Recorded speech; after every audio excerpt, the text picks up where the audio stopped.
વર્ષા ઋતુનું આગમન કરી અને આપણને પીવા માટેનું અમૃત છે એ અમૃત આપણને ઇન્દ્ર ભગવાન આપણને પ્રાપ્ત કરાવે છે. અને ક્યારેક ક્યારેક જળ પ્રલય થઈ જાય આવી પણ સ્થિતિ હોય છે. ત્યારે સાવર્તક નામના મેઘગણને મોકલી દે છે, જ્યાં વાદળું ફાટવાની જે ઘટના બને છે ને એ પણ ઇન્દ્રનો એક કોપ છે.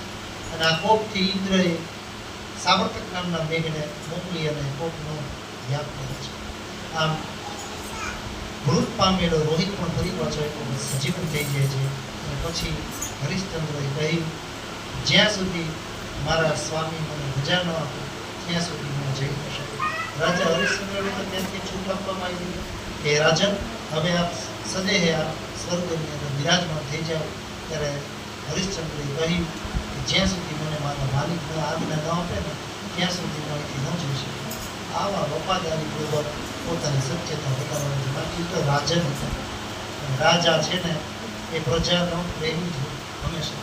એ જ માણસ રાજા બની શકે. પણ એ રાજાને બગાડવાના હોય ને એના આજુબાજુના પાસવાનો, એ પાસવાનો છે ને રાજાને મનની અંદર એવા ભ્રમ ઉત્પન્ન કરાવી દે છે કે ભ્રમના કારણે રાજા પછી પોતે રજોગુણનો શિકાર બની જાય છે. ત્યારે ધર્મરાજા સ્વયં આવીને બોલ્યા છે કે હે રાજન, ધન્યતા છે તમને, તમે જે સ્મશાનની અંદર જેના ભેગા તમે કામ કરતા હતા, નોકરી કરતા હતા, નોકરી કરતા હતા ને એ હું સ્વયં પોતે હતો. ધર્મરાજ જેની પરીક્ષા લેવામાં આવ્યા અને મૃત્યુના કાળ દંડના જે માણસ છે એને પણ એને કીધું કે રાજન, આ બહુ ચિંતા મુક્ત થાવ, કારણ કે તમે જેની પાસે નોકરી કરતા હતા ને એ હું સ્વયં પોતે હતો.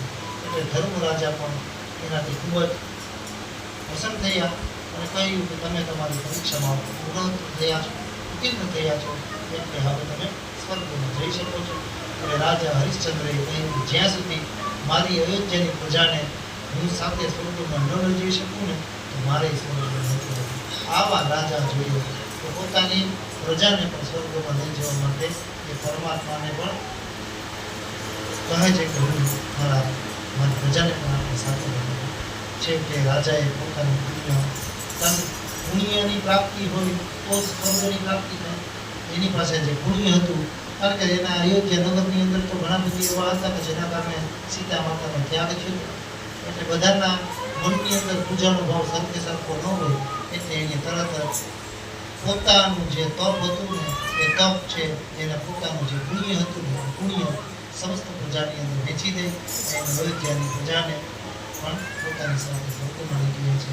આવા રાજા હરિશ્ચંદ્ર છે એ સતના રાજવી સતના ભેગી